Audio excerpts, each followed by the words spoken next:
After we get the seed in the ground and we get our crops up and we get past that very, very vulnerable stage, 3 to 4 inches, that's when thrips, the plant sucking little insects come out and suck on the plants. Once we can get past that stage, cotton becomes a pretty healthy and robust plant. It puts on an additional node, a fruiting branch, every 5 to 6 days under good conditions. Each branch will have multiple fruiting sites attached to it, but there's one that's most important, and that's the one closest to the stem. It's called the first position bowl.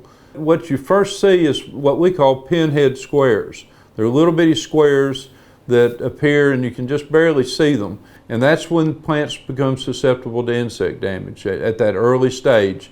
We progress from pinhead squares to match head squares, just exactly what it sounds like. They're about the size of a match head. From that size, the squares first put on flowers and bloom, and that happens about every 5 to 6 days. And it progresses up the plant. Every 5 to 6 days, you're setting on a new fruiting site, you've got a new bloom coming on, and this happens throughout the course of the season. So it doesn't spring up, bloom overnight, and all of a sudden you got cotton bolls. This is an ongoing process that occurs daily and weekly throughout the growing season.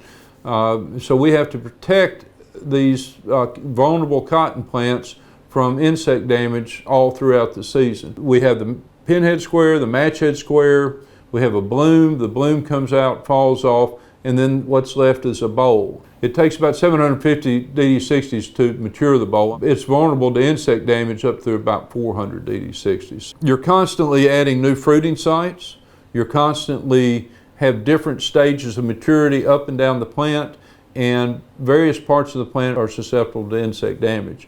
Earlier I referred to DD60s in the development of the cotton plant. It's just a very simple calculation to determine the solar radiation available to the plant in a given day. You take the temperature, the high temperature for the day and the low temperature for the day, you get an average. You subtract 60 from that, and the remainder is equal to the DD60. So if the high temperature is 80 and the low temperature is 60, your average temperature is 70, your DD60s for the day would be 10. And so that's how we calculate the accumulation of DD60s. And that tells us a lot of things. That tells us when the plants are no longer susceptible to insect damage, tells us what stage of growth the plant's at. It helps us manage the growth of the cotton plant. Timing of harvest is difficult. You've got to have the cotton fully open. You have to have the leaves, the green matter removed from the plants. So it's all a matter of timing.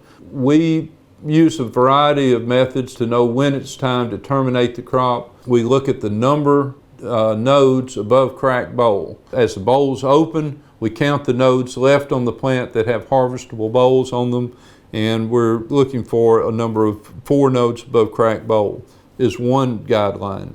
Additionally, we look at 60% open.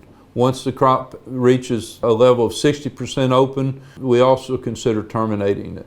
Those are 2 of the guidelines, but most importantly is the sharp knife test. That means walking in the field, taking a bowl, taking a sharp knife, slicing the bowl, and if it's resistant, it means the fibers are fully developed and you can't cut through the bowl. If you can slice right through it, it's too early. If you terminate the plant at that stage, you're going to have reduced micronair and reduce the grades of your cotton. And of course, we want the highest grade cotton that we can achieve.